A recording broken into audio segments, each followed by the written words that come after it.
Assalamualaikum warahmatullahi wabarakatuh.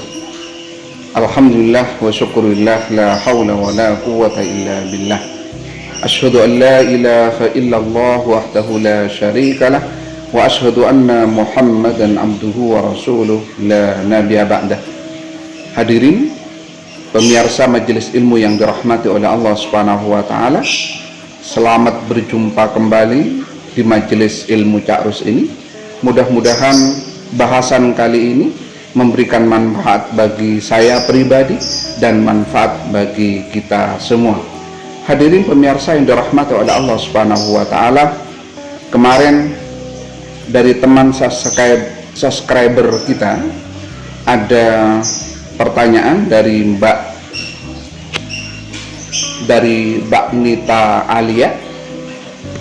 Ustadz, tanya dong, boleh ya? Sekali lagi hadirin pemirsa yang dirahmati oleh Allah Subhanahu wa taala, saya bukan ustadz. Saya orang banyak dosa yang membagi ilmu walaupun sedikit hanya untuk mendapatkan pahala, dan mudah-mudahan dosa saya diampuni oleh Allah Subhanahu wa taala. Mbak Nita Alia bertanya, saat ini saya menjalin hubungan dengan seseorang. Kami berkomitmen ingin serius menuju pernikahan, tapi saya diselimuti banyak keraguan untuk membina rumah tangga dengan dia. Banyak hal yang membuat saya ragu. Bagaimana cara menghilangkan keraguan terhadap pasangan saya itu? Mbak Nita dan hadirin yang dirahmati oleh Allah Subhanahu wa taala, ada beberapa tips yang saya rangkum dari beberapa psikolog tentang bagaimana mengenal, mempersiapkan, dan memahami pasangan kita sebelum kita melangsungkan masuk ke dalam hal yang sangat serius, yaitu membina rumah tangga. Yang pertama, perasaan Anda saat Anda bersama dirinya. Apa yang Anda rasakan? Senang, enjoy, betah, atau justru sebaliknya, Anda tertekan atau membosankan? Hadirin yang dirahmati oleh Allah Subhanahu wa taala, sekali lagi pahami perasaan Anda. Ketika Anda bersama pasangan Anda, apakah Anda itu nyaman, enjoy, bisa menikmati, atau sebaliknya, Anda merasa tertekan ketika bersama dengan dirinya? Kalau Anda merasa enjoy, maka insya Allah pasangan Anda adalah bagian yang terbaik dari rencana masa depan Anda. Tapi sebaliknya, ketika Anda bersama dirinya selalu tertekan, merasa takut, dan membosankan, maka perlu dipikirkan ulang, apakah benar dia termasuk bagian yang terbaik bagi rencana masa depan Anda. Yang pertama, pahami perasaan Anda ketika bersama dengan dia. Yang kedua, pahami kontribusi dia terhadap hidup Anda. Anda bisa feedback ke belakang, mulai Anda berkenalan pertama kali dengan dia. Kemudian Anda bisa menganalisis diri sendiri setelah bertemu dengan dia, setelah bersama dengan dia, setelah berkomunikasi dengan dia. Apakah hidup Anda lebih baik atau tidak? Apakah dia memberikan kontribusi positif terhadap hidup Anda? Kalau Anda sebelum mengenal dengan dia, Anda punya kehidupan negatif, Anda malas-malasan, Anda memiliki kehidupan yang tidak mendukung kesuksesan masa depan Anda, tapi setelah mengenal dengan dia, tiba-tiba Anda menjadi positif, tiba-tiba kehidupan Anda lebih teratur, tiba-tiba rencana kehidupan Anda lebih sistematik dan tertata dengan bagus, maka insya Allah dia memang menjadi bagian terbaik dari rencana hidup Anda. Tapi sebaliknya, Setelah Anda menganalisis, merenungi, ternyata sebelum Anda kenal dengan dia justru lebih baik.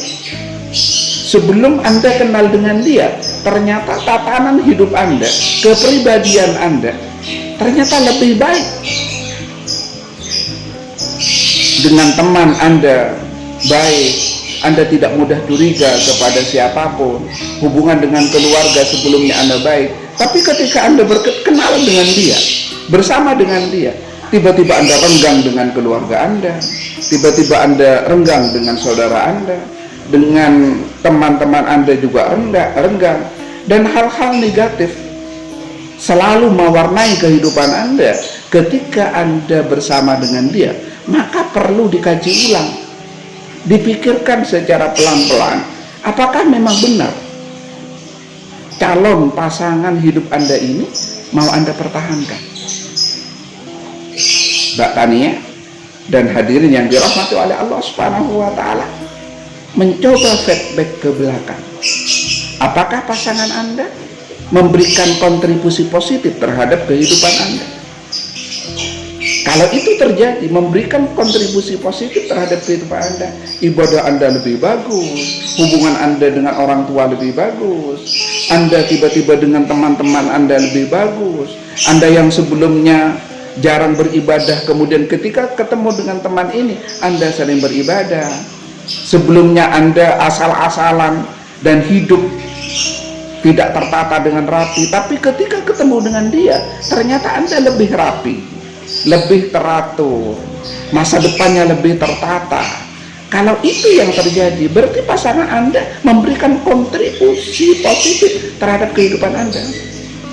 Harus diingat bahwa masa depan Anda itu tidak hanya dibangun oleh kedua saja. Ada anak keturunan Anda yang nanti akan mencontoh baik dari diri Anda sendiri maupun dari pasangan Anda. Kalau pasangan Anda memberikan kontribusi positif terhadap kehidupan Anda, maka dapat dimungkinkan pasangan Anda itu akan bisa menjadi imam yang baik, bukan hanya pada diri Anda, tapi imam yang baik bagi putra-putri Anda. Bisa menjadi suri tauladan bagi putra-putri Anda, bisa memberikan sebuah contoh yang baik bagi kehidupan putra-putri Anda, keluarga Anda, bahkan orang tua Anda. Hadirin yang dirahmati oleh Allah Subhanahu wa Ta'ala, yang kedua, apakah pasangan Anda memberikan kontribusi positif terhadap kehidupan Anda dan keluarga Anda? Bila tidak, justru Anda jauh lebih jelek dari sebelum mengenal dengan dia. Maka perlu dipikirkan, apakah ini memang yang terbaik bagi rencana masa depan Anda? Hadirin dirahmati oleh Allah Subhanahu wa Ta'ala, yang ketiga, jadilah diri sendiri saat bersamanya. Saya ulangi, jadilah diri sendiri saat bersamanya. Hadirin dirahmati oleh Allah Subhanahu wa Ta'ala, tidak sedikit pasangan yang ketika bersama pasangannya dia harus hidup berpura-pura. Dia tidak mempunyai tapi berpura-pura menjadi orang kaya. Dia sebenarnya orang yang ceria tapi berpura-pura menjadi anak yang pendiam, yang anggun. Karena pasangan Anda itu menginginkan pasangan yang anggun, pendiam, yang tidak banyak berbicara. Maka kalau itu Anda lakukan, Anda akan tertekan. Dan suatu saat ketika sudah berumah tangga, maka Anda menjadi sosok yang mengecewakan pasangan Anda. Atau bahkan lebih tragis lagi, dia lambat laun secara teratur akan lari dari kehidupan Anda. Maka tip yang ketiga, jadilah diri sendiri pada saat bersama dia. Berbuatlah natural.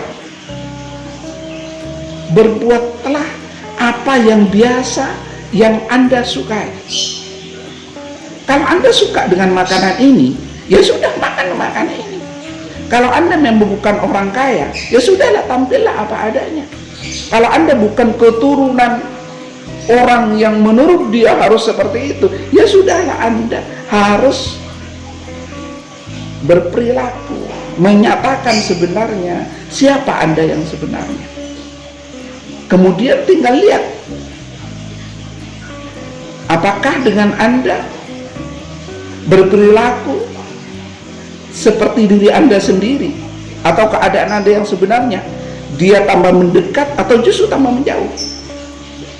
Kalau dia tambah mendekat, berarti dia memang sangat mencintai Anda. Berarti dia mau menerima bukan hanya kelebihan Anda, tapi menerima juga kekurangan Anda. Ingat, bahwa berpasangan itu tidak hanya hidup dari menerima terhadap kelebihannya. Banyak kalau hanya ingin menerima kelebihan, itu banyak sekali.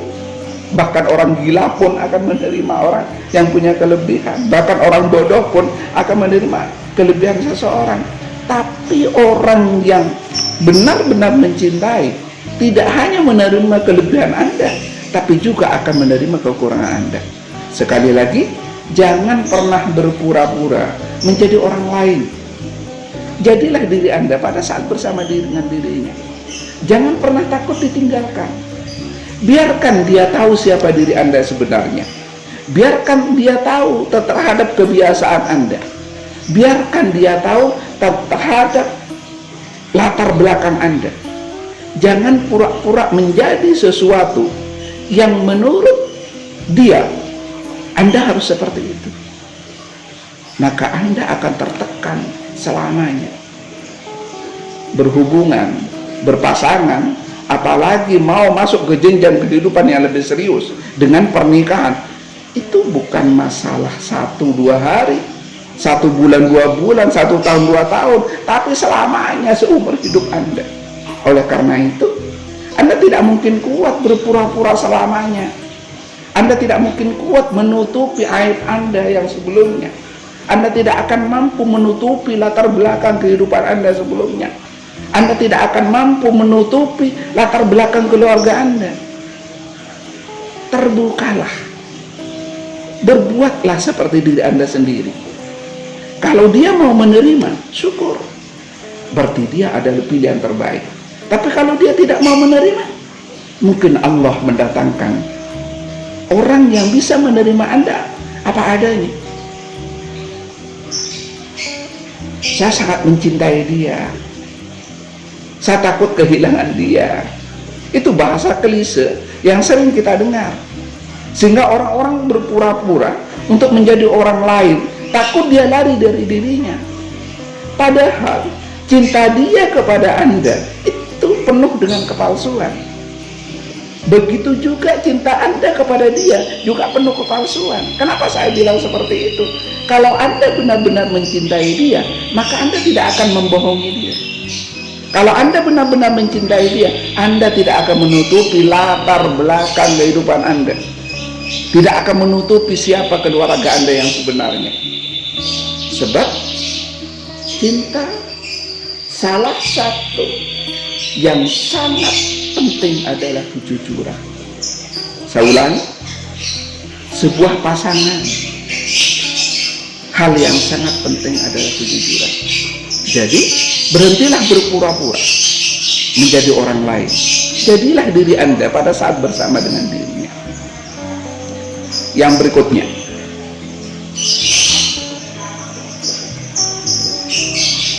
komunikasikan apa yang Anda inginkan dari dia.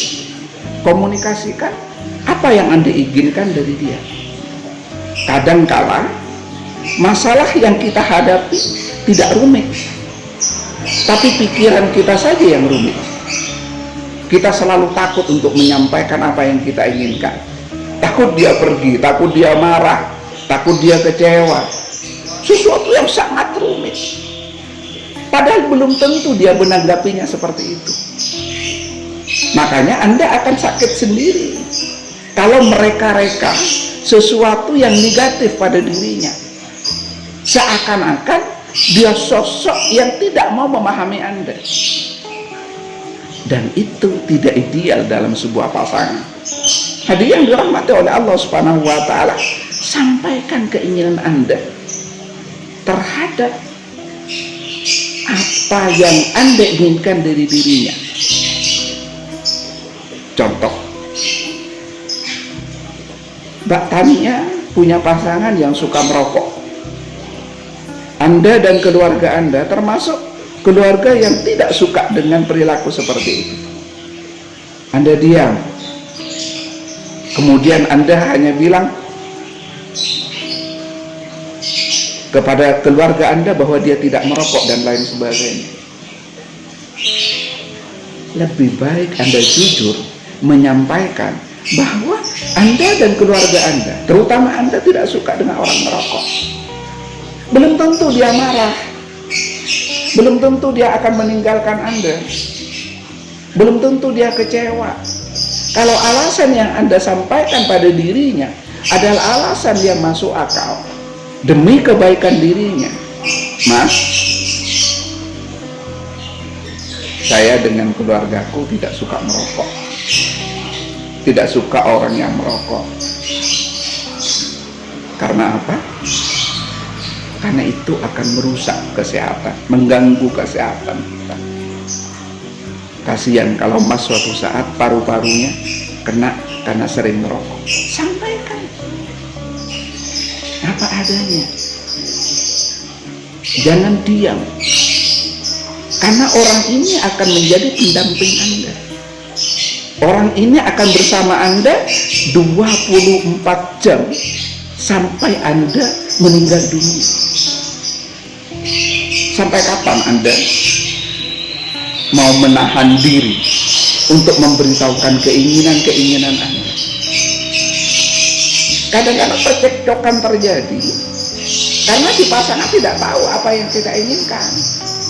Anda tidak suka dengan masakan itu, Anda sering diajak, tapi Anda tidak pernah ngomong bahwa Anda tidak suka dengan masakan yang dia beli. Hadiah yang dirahmati oleh Allah Subhanahu wa taala, Anda pura-pura senang dengan apa yang dia perbuat. Anda pura-pura senang dengan apa yang dia beli. Anda pura-pura senang dengan apa yang dia lakukan. Padahal sebenarnya Anda menipu, bukan hanya menipu diri sendiri, tapi juga menipu dirinya. Dia berhak untuk memberikan yang terbaik bagi Anda. Saya ulangi, dia berhak untuk memberikan yang terbaik untuk diri Anda. Tiba-tiba dia membawa masakan, yang masakan itu mahal, tapi sebenarnya itu masakan bukan favorit Anda, tapi Anda merasa masakan itu enak. Dia suka spaghetti, Anda merasa enak dengan spaghetti itu, padahal lidah Anda tidak suka dengan spaghetti. Hadiah yang dirahmati oleh Allah Subhanahu wa taala, sehingga suatu saat ketika ulang tahun dia beli spaghetti yang begitu banyak, dibawa ke rumah Anda, ternyata hati Anda tidak senang. Kenapa tidak senang? Anda memang tidak suka dengan spaghetti itu. Hadiah yang dirahmati oleh Allah Subhanahu wa taala, coba tanyakan pada diri Anda, bagaimana seandainya dia tahu bahwa Anda tidak suka dengan spaghetti itu? Apa yang terjadi? Justru dia kecewa. Hadirin yang dirahmati oleh Allah Subhanahu wa taala, Mbak Tania yang mudah-mudahan dibahagiakan oleh Allah Subhanahu wa taala, komunikasikan apa yang Anda inginkan dari diri pasangan Anda. Yang berikutnya, jujur pada diri sendiri. Jujur pada diri sendiri. Ada sebuah pertanyaan penting. Tanyakan pada diri Anda, apakah kehadiran dirinya betul-betul membuat diri Anda suka, senang, bahagia? Atau hanya Anda takut jomblo, hanya Anda takut kesepian, hanya Anda takut tidak ada laki-laki yang dekat dengan Anda? Kalau ternyata setelah Anda bertanya pada diri sendiri dan ternyata ditemukan Anda selalu bahagia bersama dengan dirinya, berarti dia pilihan yang tepat untuk rencana besar masa depan Anda. Tapi kalau sebaliknya, setiap Anda bertemu dengan dia, Anda sebenarnya tidak seberapa suka, Anda sebenarnya tidak enjoy, Anda sebenarnya tidak bisa menikmati hubungannya, tapi terpaksa. Karena kalau tidak ada ini, maka saya akan kesepian, saya akan jomblo. Mungkin tidak ada orang lain yang bisa datang pada diri Anda. Kata siapa? Allah itu sudah menyiapkan jodoh bagi hambanya. Allah itu sudah menyiapkan jodoh bagi hambanya. Jangan pernah takut. Kalau memang dia tidak baik untuk Anda, jangan pertahankan. Dan yakinlah, suatu saat ada seorang laki-laki yang akan didatangkan oleh Allah Subhanahu wa Ta'ala. Laki-laki ini terbaik yang akan menjadi pendamping Anda.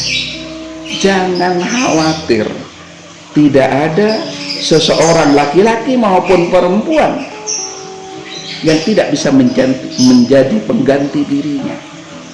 Hadirin yang dirahmati oleh Allah Subhanahu wa Ta'ala. Jadi ini kita tidak berbicara tentang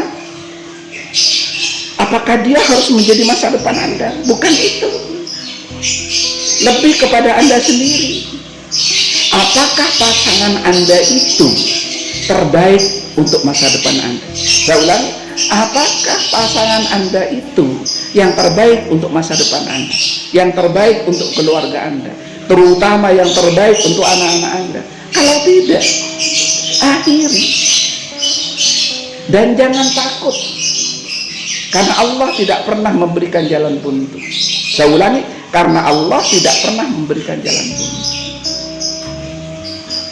Yang berikutnya, mintalah petunjuk pada Allah, mintalah petunjuk pada Tuhan.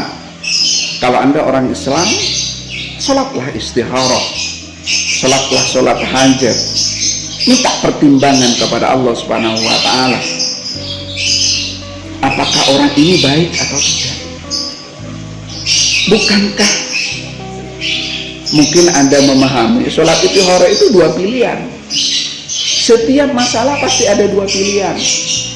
Tidak harus personnya yang pilihan. Ada laki-laki yang satu, ada laki-laki ini, maka Anda sholat istikharah. Betul. Tapi ketika ada satu laki-laki, Anda bukan tidak boleh istikharah. Lalu pilihannya apa? Pilihannya, apakah dia yang terbaik atau tidak?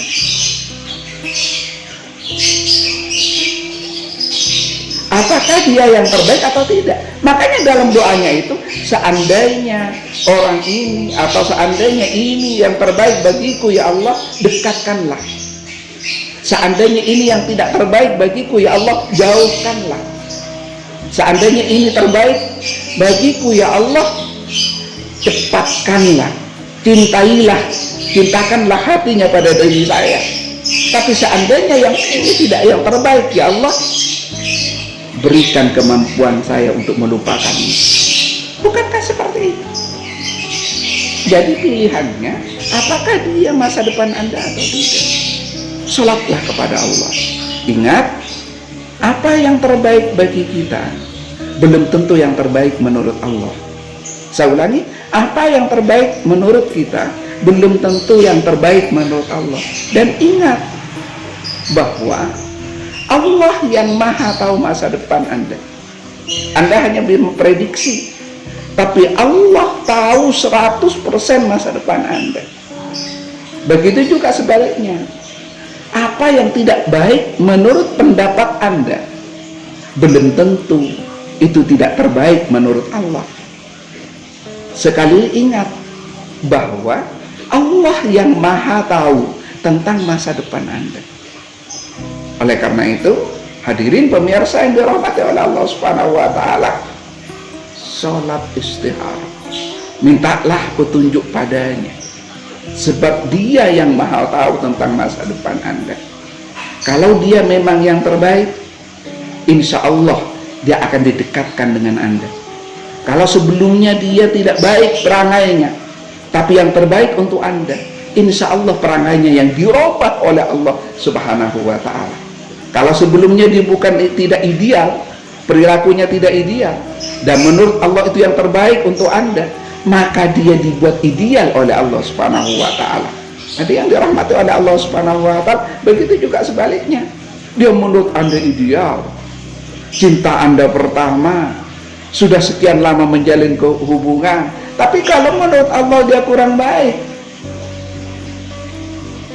masa depan Anda akan berantakan dengan dia. Dan Anda minta petunjuk kepada Allah Subhanahu wa Ta'ala, memohon kepada Allah, ya Allah, kalau orang ini memang yang terbaik bagiku, ya Allah, dekatkanlah. Kalau ini memang tidak terbaik bagiku, ya Allah, kuatkan hati saya untuk bisa melupakannya. Ya muqallibal qulub, Allah itu maha membolak-balikkan hati kita. Hadirin yang dirahmati oleh Allah Subhanahu wa Ta'ala, Mbak Tania, mungkin ini yang dapat saya sampaikan.